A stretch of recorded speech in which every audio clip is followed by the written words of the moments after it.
Hello hello everyone, very very warm welcome to this class. ये class है Indian GK की। आज मैं लेके आई हूँ इंडियन जीके के कुछ इंपॉर्टेंट क्वेश्चन, प्रैक्टिस सेट के क्वेश्चन लेके आई हूँ इंडियन जीके के। ठीक है, नॉर्थ इंडियन पेनिनसुलर प्लेट्यू के कुछ क्वेश्चन हैं। ठीक है, हमने देखे थे इंडियन पेनिनसुलर माउंटेन्स हमने पढ़े थे, बस उसी के ही कुछ इंपॉर्टेंट क्वेश्चन हैं, प्रैक्टिस सेट है। ये आज हम जो है इस क्लास में कवर करेंगे। ठीक है, फर्स्ट क्वेश्चन क्या है? फर्स्ट क्वेश्चन है कि मैदानों का ऐसा कौन सा भाग है जहां हर साल बाढ़ आती है।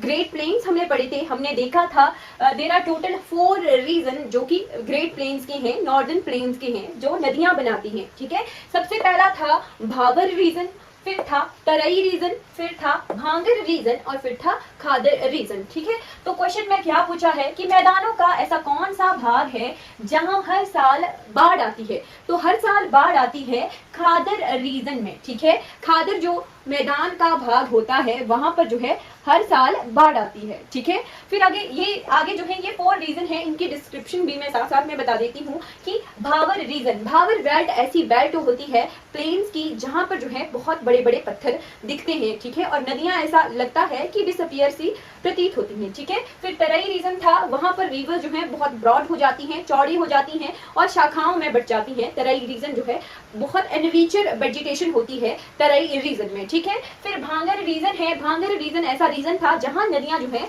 बहुत शांत होती हैं, यहाँ पर जो है बाढ़ नहीं आती है।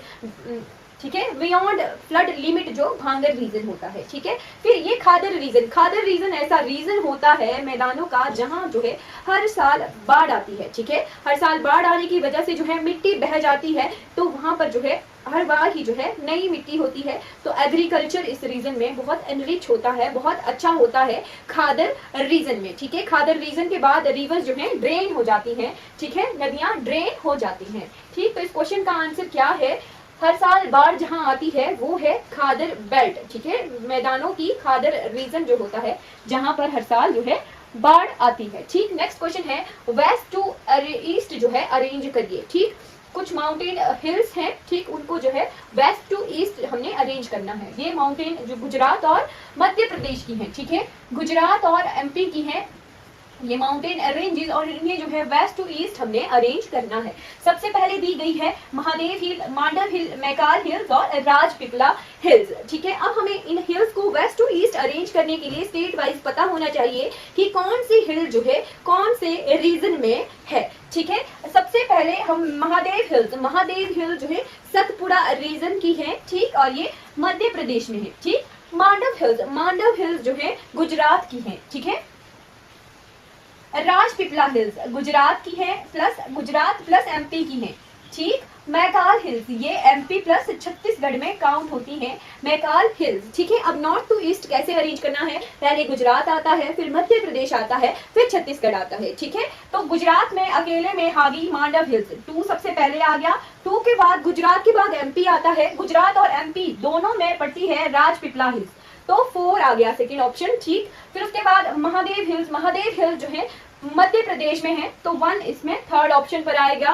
और फिर आ गया उसके बाद मैकाल हिल्स, मध्य प्रदेश प्लस छत्तीसगढ़ में आती है मैकाल हिल्स। ठीक है, इस तरह से इस क्वेश्चन की अरेंजमेंट आ गई 2 4 1 3। ठीक है, पहले मांडव हिल्स, फिर राजपिपला हिल्स, फिर महादेव हिल्स, ठीक है, फिर मैकाल हिल्स। ठीक है, स्टेट की अरेंजमेंट के हिसाब से या फिर हमें हिल्स का पता होना चाहिए कि कहाँ कहाँ कौन सी हिल्स है, तभी हम जो है ऐसी अरेंजमेंट वाले क्वेश्चंस को कवर कर सकते हैं। ठीक है, नेक्स्ट क्वेश्चन क्या है? कृष्णा नदी महाराष्ट्र की कौन सी पर्वत चोटी से निकलती है?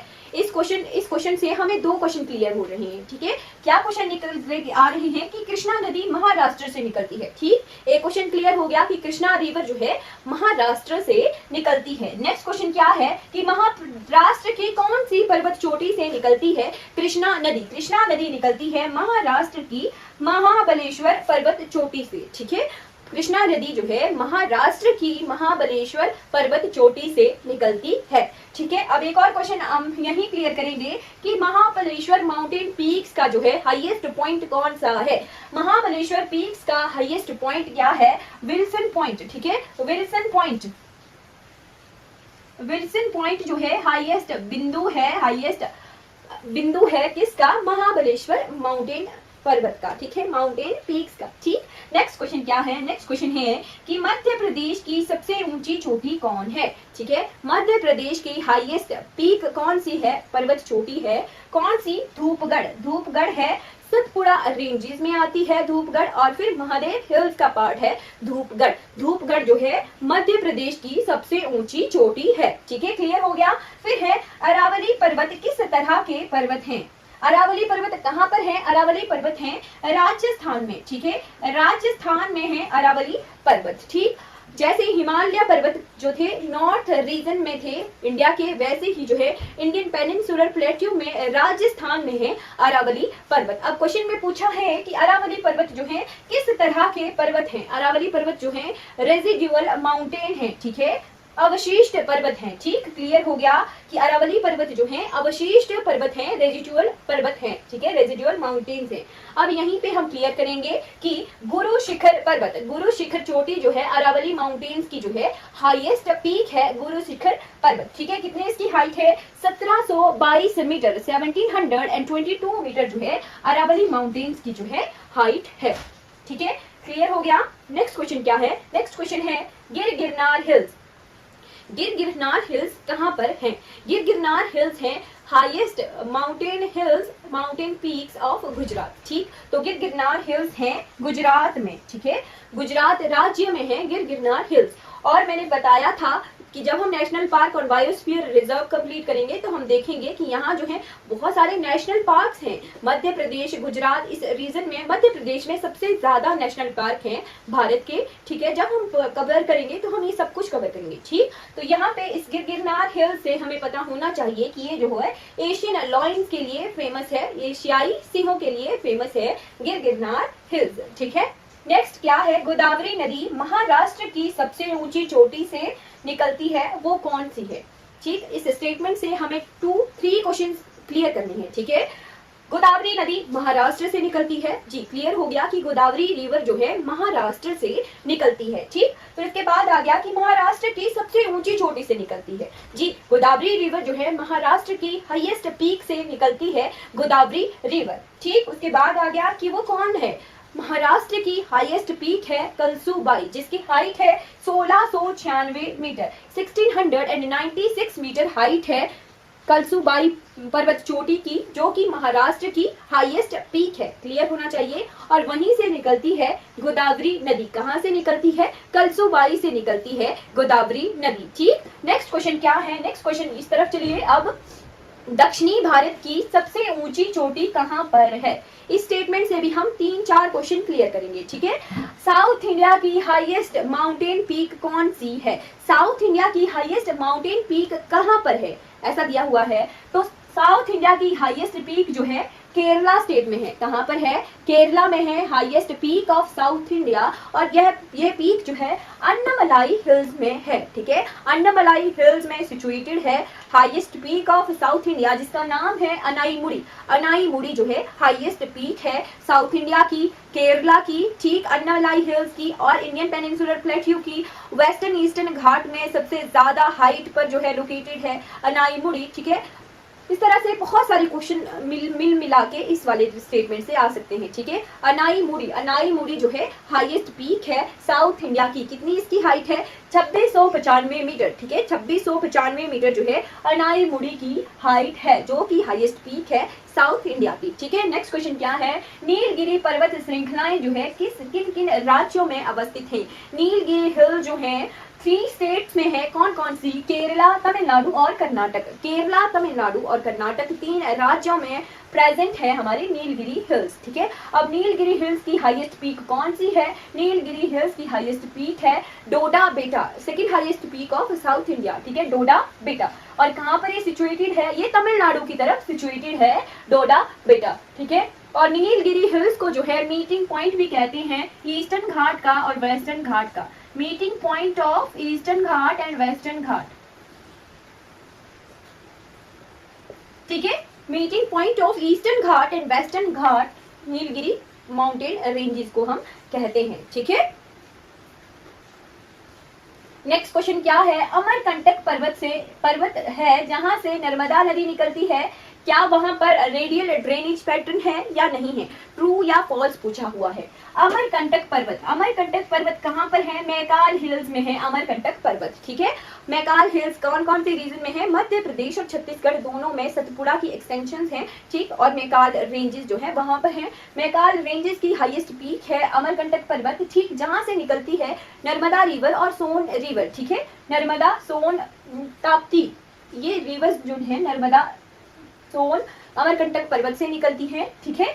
फिर यहाँ पूछा है कि क्या ये रेडियल ड्रेनेज पैटर्न शो करता है या नहीं करता है। जिस भी पर्वत से चारों तरफ को नदियां निकले वो रेडियल ड्रेनेज पैटर्न शो करता है, ठीक। तो अमरकंटक पर्वत जो है रेडियल ड्रेनेज पैटर्न शो करता है, ट्रू है ये स्टेटमेंट। और इसमें जो है रेडियल ड्रेनेज पैटर्न का मतलब हुआ कि चारों तरफ को जो है नदियां निकलती हैं, ठीक है। क्लियर हो गया, अमरकंटक जो है रेडियल ड्रेनेज पैटर्न जो है शो करता है। वैसे ही हमारा यहाँ पर मांडव हिल्स था, मांडव हिल्स गुजरात में, ठीक है, वो भी जो है रेडियल ड्रेनेज पैटर्न जो है शो करता है, यानी चारों तरफ को जो है वहां से नदियां निकलती हैं, ठीक है। क्लियर हो गया। हम अलग अलग राज्यों के जो है माउंटेन हिल्स और माउंटेन पीक्स देख रहे हैं और इनके क्वेश्चंस हमने क्लियर करने हैं। लास्ट क्लास में हमने जो है इनके 2 क्लासेस लगाई हैं, मध्य भारत और दक्षिणी भारत दोनों के माउंटेन्स पढ़ने के लिए हमने 2 क्लासेस कवर की हैं, ठीक। अब उन्हीं क्लासेस का जो है ये समरी है, ठीक, कि हम जो है 1 लाइनर क्वेश्चन कंप्लीट करेंगे ताकि उन क्लासेस को कंपाइल किया जा सके, ठीक है। क्या हमने वहां से पढ़ा है वो हमने यहाँ पे अब 1 लाइनर क्वेश्चन में देखना है, ठीक। वेलाडीला पर्वत चोटी कौन से राज्य में है, वेलाडीला पर्वत जो चोटी है वो है छत्तीसगढ़ स्टेट में, ठीक है, छत्तीसगढ़ में है वेलाडीला पर्वत चोटी, हाईएस्ट पीक भी है छत्तीसगढ़ की। और वो किसके लिए फेमस है, आयरन की खानों के लिए फेमस है, लोहे की खानों के लिए फेमस है वेलाडीला पर्वत चोटी, ठीक है। नेक्स्ट क्वेश्चन क्या है, कावेरी नदी ब्रह्मगिरी पर्वत से निकलती है जो कि केरल में है, क्या ये ट्रू है या फॉल्स है। कावेरी रिवर ब्रह्मगिरी पर्वत से निकलती है, इतनी स्टेटमेंट तो सही है, ठीक। फिर आगे बोला है कि जो कि केरल में है, क्या ये सही है या गलत। कावेरी रिवर ब्रह्मगिरी पर्वत से निकलती है, जी बिल्कुल सही है, पर ये केरल में नहीं है, केरल में नहीं है तो ये स्टेटमेंट हमारी फॉल्स हो जाती है, ठीक है। ब्रह्मगिरी पर्वत है हमारे कर्नाटक में, ठीक है, कर्नाटक में है ब्रह्मगिरी पर्वत जहां से निकलती है कावेरी नदी, ठीक। और कर्नाटक में और कौन से माउंटेन है, कर्नाटक में है मुलेनगिरी जो कि हाईएस्ट पीक है, कुद्रेमुख, ब्रह्मगिरी, ये कुछ इंपॉर्टेंट जो है माउंटेन पीक्स है, और बाबा बुडा हिल्स, ये कर्नाटक में माउंटेन हिल्स हैं, ठीक है। नेक्स्ट क्वेश्चन क्या है, असम और मेघालय को भारत के पठार से कौन अलग करता है। इंडियन पेनिनसुलर प्लेट्यू को जो है से जो है असम और मेघालय को कौन अलग करता है, ठीक। तो असम और मेघालय को राजमहल गारो गैप और माल्डा गैप, ये दोनों जो हैं अलग करते हैं असम और मेघालय को इंडियन पेनिनसुलर प्लेट्यू से। हमने बार बार पढ़ा था नॉर्थ ईस्टर्न हिमालय में कि असम और मेघालय जो है हिमालय का पार्ट नहीं है, ये इंडियन पेनिनसुलर प्लेट्यू का पार्ट है। और यहाँ पे क्वेश्चन से क्लियर हो गया कि राजमहल गारो गैप और माल्डा गैप दोनों जो है असम और मेघालय को जो है इंडियन पेनिनसुलर प्लेट्यू से यानी भारत के पठार से अलग करते हैं, ठीक है। क्लियर हो गया। नेक्स्ट क्वेश्चन क्या है, छत्तीसगढ़ में कौन सी पर्वत श्रृंखला है, छत्तीसगढ़ में कौन सी पर्वत श्रृंखला है, राजमहल या रामगढ़। राजमहल या रामगढ़ मैंने क्लियर करवाया था, बार बार पढ़ने को बोला था कि राजमहल कहाँ है और रामगढ़ कहाँ है, ठीक। राजमहल हिल्स कहाँ पर है, राजमहल हिल्स हमारे जो है झारखंड में है, राजमहल हिल्स हमारे झारखंड में है। रामगढ़ हिल्स जो है हमारे छत्तीसगढ़ में है, और राजपीपला हिल्स हमारे गुजरात और मध्य प्रदेश में है। कंफ्यूज नहीं होना है, राजपीपला जो है गुजरात मध्य प्रदेश में है, राजमहल झारखंड में है, और छत्तीसगढ़ में है रामगढ़ हिल्स, ठीक है, छत्तीसगढ़ में है रामगढ़ हिल्स, ठीक है। क्लियर हो गया। लास्ट क्वेश्चन क्या है, लास्ट क्वेश्चन है कि the river of ephemeral, the river of ephemeral का क्या मतलब होता है, जी। इंडियन पेनिनसुलर प्लेट्यू में जो है रिवर ऑफ एम्फेमेरल कुछ तरह की ऐसी नदियां हैं जो ऐसी कैरेक्टरिस्टिक जो है शो करती हैं, रिवर ऑफ एम्फेमेरल, ठीक है, जिसका मतलब होता है नदियां जो कि जमीन में लुप्त हो जाती हैं, ऐसी नदियां जो किसी जगह से तो ओरिजिनेट होती हैं, इमर्ज होती हैं, पर कुछ समय के बाद बहने के बाद जो है उन्हीं जगहों में जो है लुप्त हो जाती हैं, वो अपीयर नहीं होती है, ठीक है, दूसरी जगह हमें वो रिवर नहीं दिखती है, ठीक। तो उनको ऐसी रिवर्स को कहा जाता है रिवर ऑफ एम्फेमेरल, ठीक है, नदियां जो लुप्त हो जाती हैं जमीन में। एग्जाम्पल क्या है, लूनी नदी, लूनी नदी जो है राजस्थान से निकलती है, गुजरात में बहती है, ठीक है। और गुजरात के कच्छ में ये जो है लुप्त हो जाती है लूनी रिवर, ठीक है। और ये एग्जाम्पल है रिवर ऑफ एम्फेमेरल का, ठीक है। अब लुप्त होना, डिसअपियर होना और पूरी तरह से डिसअपियर होना और डिसअपियर होने के बाद अपीयर हो जाना, दो अलग अलग चीजें हैं, ठीक है। कंफ्यूज नहीं होना है भावर रीजन से, भावर बेल्ट से कंफ्यूज नहीं होना है। भावर बेल्ट ऐसी बेल्ट थी जहां पत्थर ही पत्थर दिखते थे और रिवर जो है डिसअपियर सी प्रतीत होती थी, पर कुछ जो है हल्का पानी हमें दिखता है था पत्थरों के बीच में, और कुछ टाइम के बाद वो रीजन क्लियर हो गया, हल्का सा मैदान का भाग आगे आ गया, तो तराई रीजन में जो है रिवर्स फिर रीअपियर हो जाती थी, ठीक है। तो कंफ्यूज नहीं होना है भावर बेल्ट से और रिवर ऑफ एम्फेमेरल से। रिवर ऑफ एम्फेमेरल में नदियां जो है पूरी तरह से लुप्त हो जाती हैं, खत्म हो जाती हैं, फिर वो अपीयर नहीं होती हैं, ठीक। और भावर बेल्ट ऐसी बेल्ट थी जहां पे रिवर डिसअपियर सी प्रतीत होती थी, पर कुछ एक जो है रीजन के बाद जो है तराई रीजन में फिर रीअपियर हो जाती थी रिवर्स, ठीक है। इस तरह से हमने जो है भारत की इंडियन पेनिनसुलर प्लेट्यू को कवर कर लिया है। भारत के पठार के दो पार्ट हमने अलग अलग क्लासेस में देखे थे, मध्य भारत और दक्षिणी भारत को हमने अलग अलग से पढ़ा था, ठीक, वो हमने कवर कर लिया था, ठीक है। फिर उसके बाद आज हमने इंडियन पेनिनसुलर प्लेट्यू के जितने भी क्वेश्चन थे उनको कंपाइल करके कंप्लीटली पढ़ लिया है, ठीक है जी, बिल्कुल। चलिए आज की हमारी क्लास जो है कंप्लीट होगी। इंडियन जीके के प्रैक्टिस सेट हमने कंप्लीट कर लिए, जितने अभी तक हमने जो है क्लासेस कवर की हैं उसमें जो है हमने क्लियर कर लिया कि हाँ जी इस तरह के क्वेश्चन जो है एग्जाम में आने की पॉसिबिलिटी हो जाती है। और टीजीटी कमीशन के लिए हमने डिफरेंट तरह के क्वेश्चन पढ़ने हैं। अब जो है वैसा नहीं है कि रिपीटेड क्वेश्चन आएंगे, हाँ जी एक एग्जाम में आ रहा है, दूसरे में भी, तीसरे में भी, उन्हीं को पढ़िए, नेगेटिव मार्किंग नहीं होनी है, वैसा नहीं है। एग्जाम पैटर्न चेंज हो गया है, एग्जाम कंडक्ट करने वाली एजेंसी चेंज हो गई है, ठीक। अब एग्जाम में नेगेटिव मार्किंग भी होगी, नेगेटिव मार्किंग होनी है, इसलिए हमने जो है अपनी स्टडी को बहुत रेलेवेंट और बहुत शार्प रखना है ताकि हमें चीजें क्लियर हों, क्लियरली दिखे। इसीलिए हम मैप से स्टडी कर रहे हैं, ठीक है। अपनी स्टडीज को बहुत फाइन बनाने के लिए, रिफाइन करने के लिए हम जो है डिफरेंट वेज से पढ़ रहे हैं, ठीक है। चलिए, thank you so much for watching this.